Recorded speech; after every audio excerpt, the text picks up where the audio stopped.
You're listening to a Frequency Podcast Network production. The Brock and Dalby Podcast. This is the Brock and Dalby Podcast. Welcome to Wednesday. My name is Brock. I'm Dalby. I got a question. Okay. You know when you go to like Loblaws, they have the hot food counter there? Oh, yeah. Chicken fingers, wings, all that stuff. Are the dips free?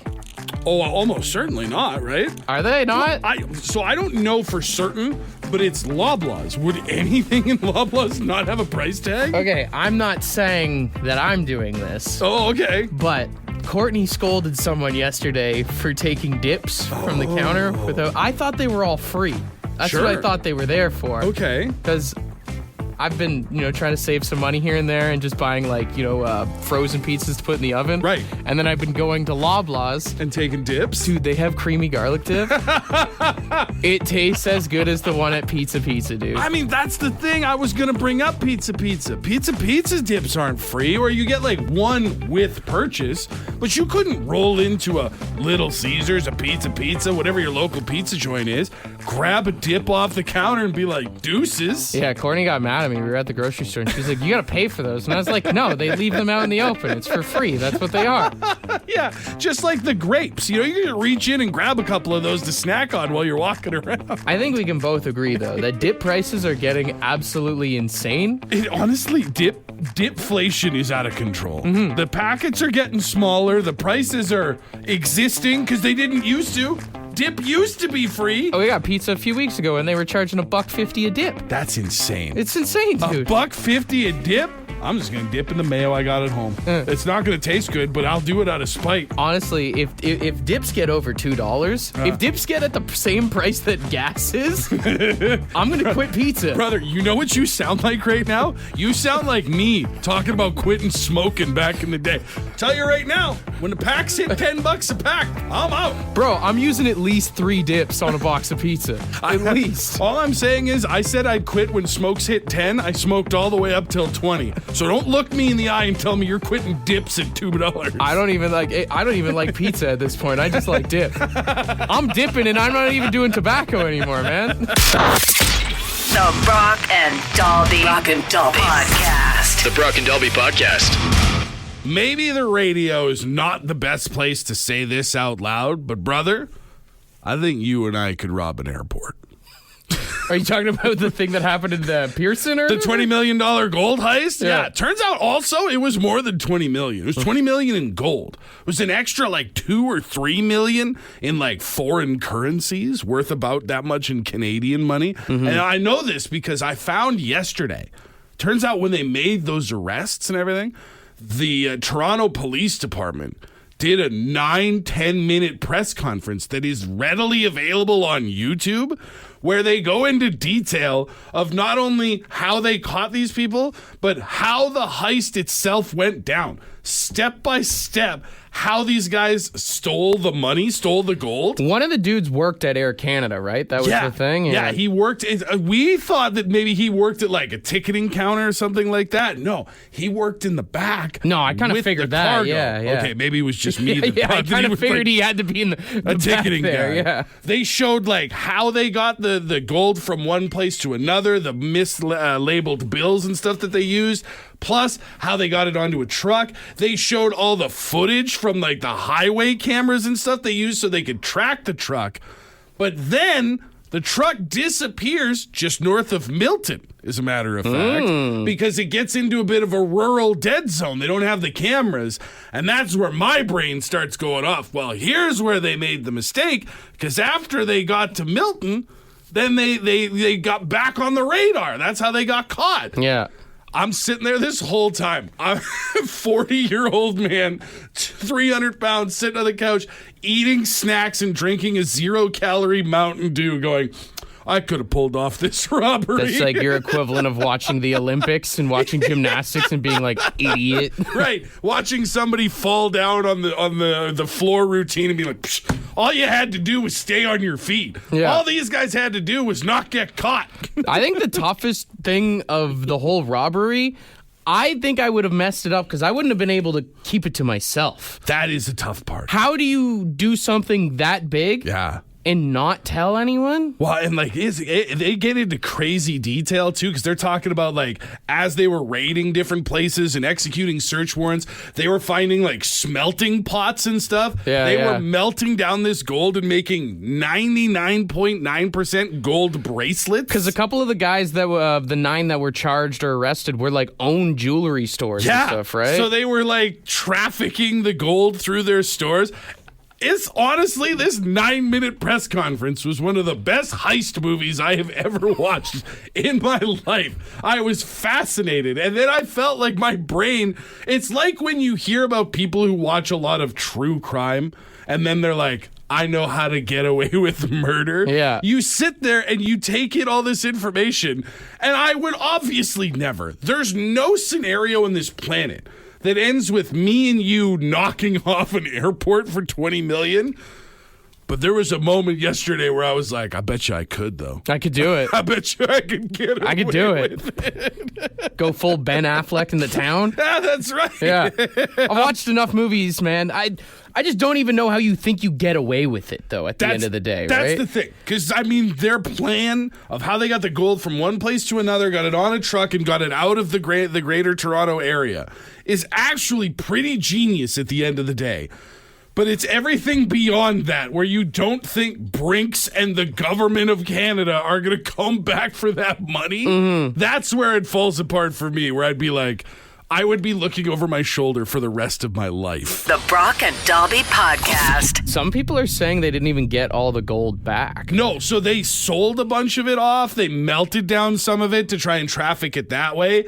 But the problem is these criminals also had really good accounting. So they have lists like written out of essentially where all the money either came from or went to, even right down to like their expenses. Like they're writing down basically like they had a ledger. And they're like, I spent $20 on this. And we sold $5 million to this guy. Hey, it is tax season, so you gotta you gotta have your receipts. You gotta be in safe order. with that stuff, you know. So the police like blurred out all the names in the press conference, but they showed these lists, which means there's probably a bunch of other criminals that watched that press conference and went, maybe I'm going to fly to Mexico today. I don't know. Maybe we're going to get out of here.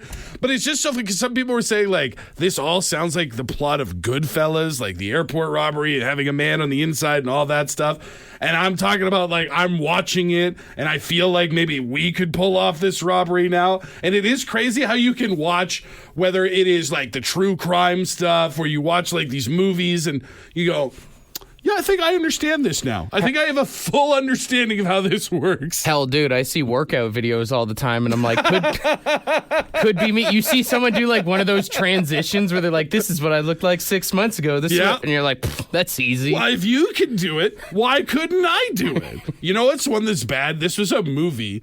My whole reason for getting into poker and like eventually losing a lot of money was the movie Rounders. Oh, really? With Matt Damon and Edward Norton. Yeah. I watched it and it was all about like the rise of Texas Hold'em and stuff like that. And I was like, well, damn, that looks sick. That looks super fun. Next thing I'm at a casino in Edmonton being like, I don't know what I'm doing here.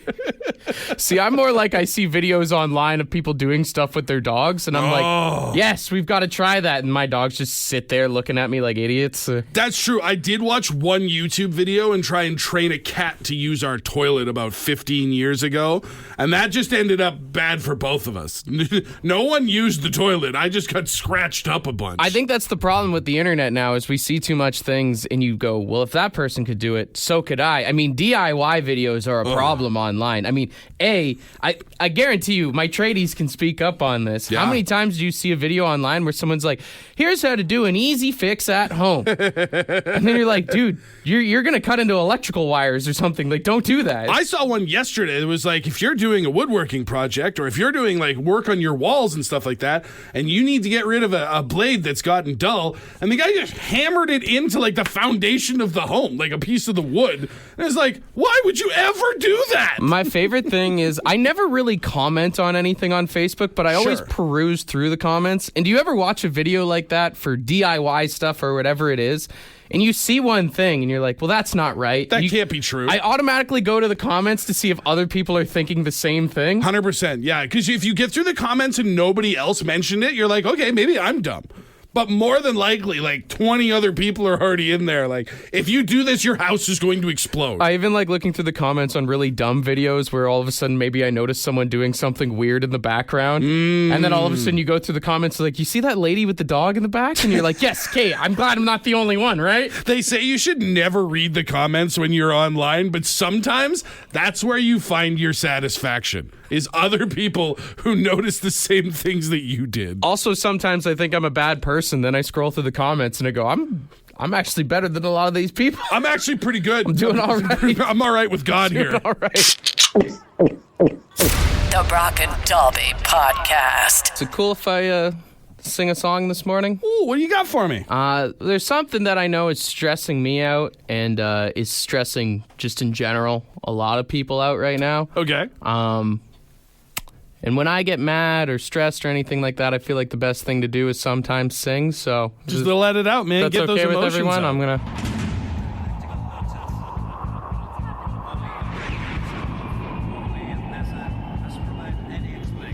Texas. Oh crap! I have no idea what I'm doing.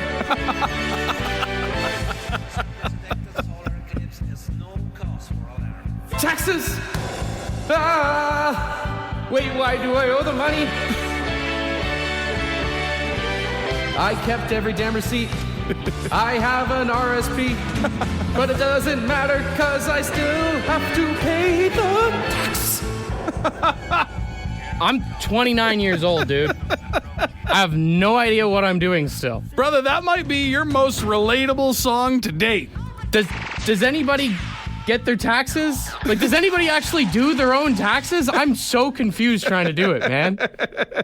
I don't understand. Why don't they teach us that in high school? Oh, because we were too busy learning trigonometry, which I use every day. I know that the mitochondria is the powerhouse of the cell. But I have no idea why I owe $300 in taxes this year. I learned T4. Why do I have a T4A now? What does that do? I actually Googled it. 44% of people in Canada file their own taxes. Wow. Yeah. And I don't know any of them. That's crazy. I feel like that number's way higher than I thought it would be.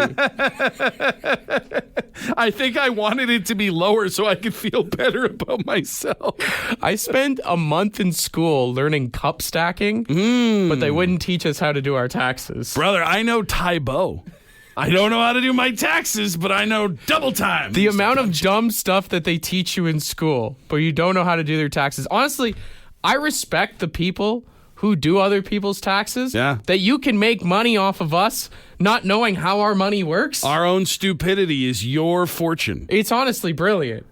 I learned line dancing in multiple years of high school. Not taxes. Yeah. Seems odd. They'll spend a whole 2 weeks teaching you dances and stuff, but they won't teach you how to do your taxes. Do you think if I showed up at the CRA office and just started doing the boot scoot and boogie, they'd be like, all right, you're free to go? All right, we can take about $100 off there. This is the Brock and Dalby Podcast.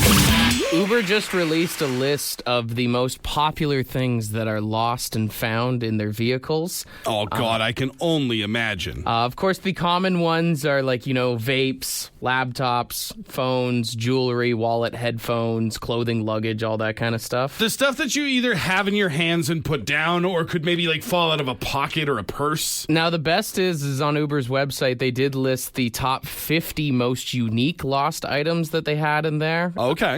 Which do include a tray of meat pie, 2 containers with spiders in them. Why you got not one, but 2 containers of spiders in the back of an Uber? Hot sauce and a breathalyzer that was together. That was a combo.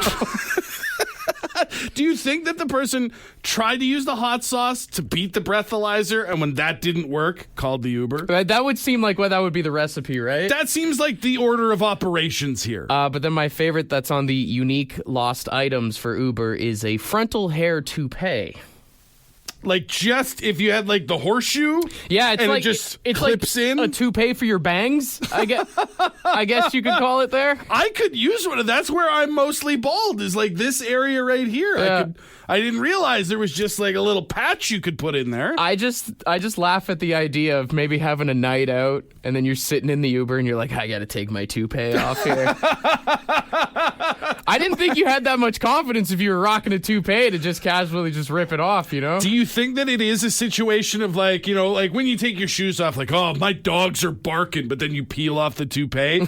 Or did this person have to get the Uber and leave where they were because the adhesive was starting to go? Dude, even calling the Uber back to ask if you have my toupee, that's a tough call to make, dude.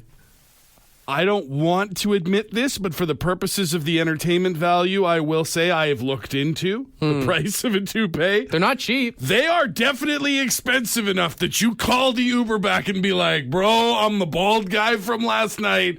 Do you have my hair? Did you see a little hair in the back seat there? Just wondering if you could stop by. Just the whole idea of just taking off your hair on the car ride home is. Do you think for people who wear toupees, taking off your toupee at the end of the night is like the equivalent of a lady taking off her bra after a hard day's work? Just sit down on the couch and start doing whatever it is to do the unsnapping, the ungluing. I don't know how I don't it even works. know it works. Yeah. And just be like, oh, much better. Because I know whenever like Courtney comes home, she's got to release the hounds, right? Yeah, Like, no, so absolutely. Then you start giving yourself a little scalp massage. Just be like, oh yeah, that's the good stuff. feel the wind through your scalp a little bit there. You know what? Don't knock until you try it, brother. Feels nice. I feel like it's kind of like maybe like taking off long socks, you know, when you leave them on too long. Yeah. When they've started to leave a little bit of an indent in your They're ankles. sticking to your calves, making them squeeze up. Yeah, you're just like, no, I got to get this thing off my head. I don't know what the male equivalent of taking a bra off is, but as I'm saying it now, socks is probably not it, right? Probably not quite the For same. some guys, though, maybe the toupee is the male equivalent of taking off a bra, though. I do love that. It's the end of a hard day. Let her breathe, brother. Let her breathe. Do you think it makes a Velcro sound when you do it? It's like when you put Elmer's glue on your fingertips when you were a kid. Oh, and you'd peel it off like you were ripping skin? You get to peel it off. Yeah, except it's off of your dome. It's probably like ripping off a Band-Aid, honestly, is what it is. Oh, no, because that would hurt. Yeah. Because you just have little tiny hairs because you're not always all the way bald. That's pain for pleasure, dude. You want to play the game of pretending you have hair? You got to play the role, dude. You got to come home every single night and wax your head? The Brock and Dalby Podcast. You know, sometimes, Dalby, we show how soft we really are as men. What were all the things that we mentioned were the male equivalent of taking your bra off? We were like, oh, maybe it's taking a toupee off Your if you wear socks. that. Taking your socks on because they're a little too tight on your calves. Our text line is just lit up with work boots. And then me and Dalby are sitting here and we're like, oh, yeah, I forgot we're not hardworking men, so... I've never owned a pair of steel toe boots in my entire life. Really? I don't even know if I've owned boots that weren't Sorels. It's been at least 6 years since I've worn steel toe boots. So. I've been Nike Air Maxing since high school, and I'll never stop. But that mean I mean it makes sense. Like I worked at a factory, and I remember like after working 9 hours, getting home, taking those things off, getting those puppies off your feet. I can only imagine, and the socks too. In there, we had a couple people saying like, you take the boot off, you take off the big sock that you've got in there, and you just let the dogs out, you know? It seems to be work boots, and taking off your belt is the male equivalent of taking off a bra. Dude, I will say I had to go to an event yesterday where I had to wear jeans, which that's Dalby formal. If you ever see me in jeans, I'm dressed up in that moment. Yeah. I got home. I had been wearing them for about 2 hours. I got home and took the belt off. Woo, that felt good. I mean, I guess it's all genders and all people kind of have the same reaction. Like, we've all been there where you just finished mucking some food. Yeah. And we all make the same sound as you... It's literally, and it goes back to what we were talking about. The impetus for this whole conversation is like, what is the male equivalent for a woman taking her bra off at the end of the day for that feeling of, it's anything that's like holding stuff in. So for women, maybe it's the bra, maybe it's the, what are they, the Spanx that like hold the body in. For guys, belts, any kind of tight clothing. As soon as you let it out and your body can just go back to its natural shape, Yeah. it's just... I have a lot of respect for people who wear belt buckles, honestly, because I don't know how you do it, man. Like, I got a little hang time on me on the gut there. Sure. And even just my normal belt, you feel that cold metal brushing up against you. Just that little bit of a dig. If the cold metal is touching your fupa, like, I don't, it's like your belt is holding you hostage, honestly, at sometimes. Like, I'm holding up your pants, but I'm like sticking a gun to your gut right now. And then you take the belt off, and that's like the police coming in and freeing the hostages as they all come pouring out of the bank. You know what I'm saying? I think the best answer that we have, though, for what is the male equivalent of a bra, somebody texted in saying separating your boys from your legs. Oh, yeah. When you Whether make it's that the one weird move. like sidestep thing, or even just getting home, and I don't mean to be too crass here, but if you can get a full mitt full as soon as you get home. Yeah. Sometimes when no one's around, you got to take matters into your own hands. You know, like if you worked at a grocery store, you want to adjust the shelves so everything's where it's supposed to be. You reach in like you're digging into the container at Bulk Barn or something. You know? That's why I don't shop at Bulk Barn, buddy. That is something that nobody can look sexy doing, honestly. Is adjusting? Yeah. Yeah. Oh, there's no like smut where the guy is just like, "What's up, girl?" You can't get away with doing it in public unless you're a professional baseball player. That's the only time. And even then, you're still going to get made fun of. We've just stopped trying to fight that fight. Do what you got to do, boys. You can try and work your way around it and do like little tugs and stuff, but then it almost just looks worse. Watching guys try to do that little like weird lunge move just to try and like stretch the skin to its limit, you know what I mean? Have you ever done it where you're like walking and you're actually in public and you're like, I'm just going to reach down real quick? Yeah. What a tough thing to explain if you actually got caught doing it. I think we all actually do get caught. I think it's just become sort of common courtesy to be like, if you see me adjusting, no, you didn't. You know what I mean? Yeah. That's the male equivalent of taking off a bra. Removing your boys from your legs. The Brock and Dalby Podcast. The Brock and Dalby Podcast. Not many occasions that we'll talk about Taylor Swift and a new album on this show, but if you missed it, last week Taylor Swift did drop a double album out of nowhere, and the reviews have started coming out, and some of them are not super favorable. And Taylor Swift fans are getting crazy. First off, her fans are nuts, so I'd believe it. Are they just attacking journalists and stuff? Yeah, you know Pitchfork, the outfit Pitchfork? They did a review that put it at like a 6 or something like that, and they just got absolutely like a 6 mobbed. out of 10? Yeah. People swarming into the comments, attacking the website, posting information about the journalist. There's another outfit, and I can't remember the name of this one, but they actually removed the reviewer's name from the review before they posted it because they gave it like a 3 out of 5 or so. Basically a 6 out of 10 again. But they literally, when they tweeted out the review, they said, due to the hate that our reviewers received last time we gave a Taylor Swift album a low score, when it was decided this would also get a low score, we decided to publish it without a name.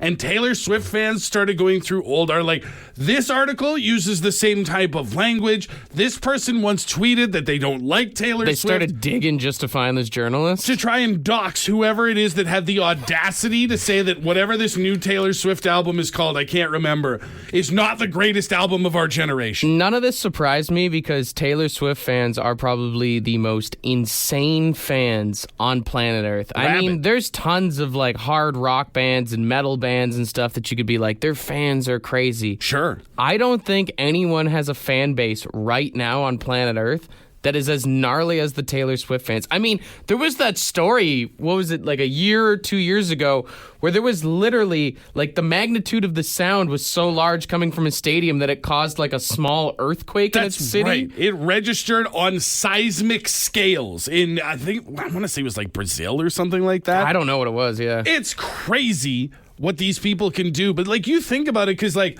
metalheads always have the stigma of like, oh, they're crazy, they're wild, they'll beat each other up at the concerts and stuff like that.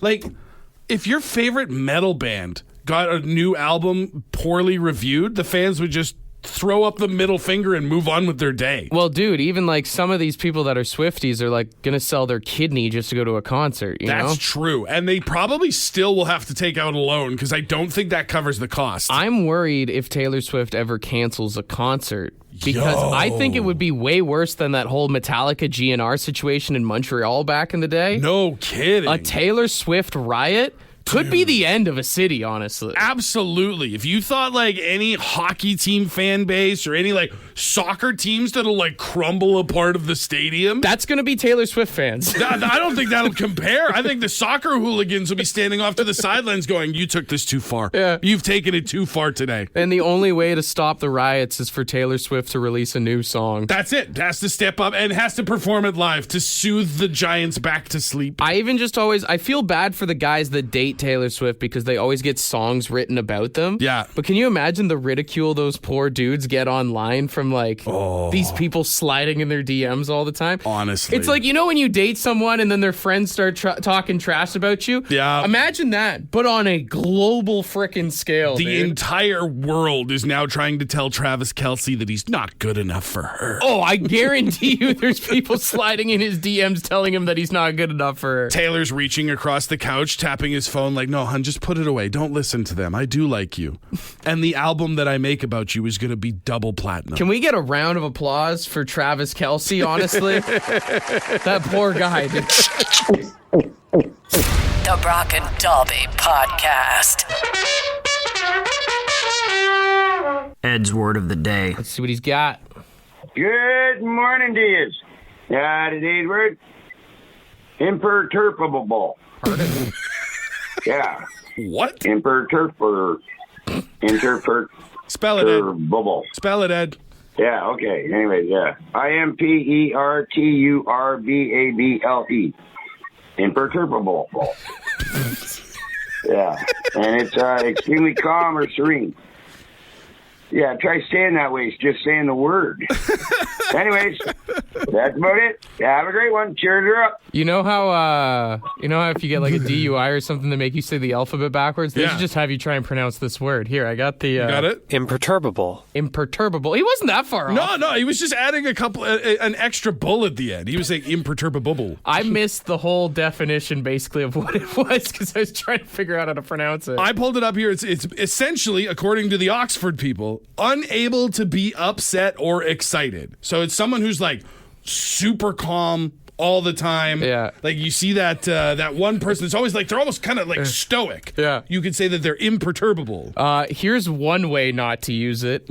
Hey, babe, can you be more imperturbable? Listen, I know we're going out to your parents' house for dinner. I would just, if you could be imperturbable tonight, that would really, I think, make the night a lot smoother. If your girlfriend or boyfriend is upset, just tell them that they need to be more imperturbable.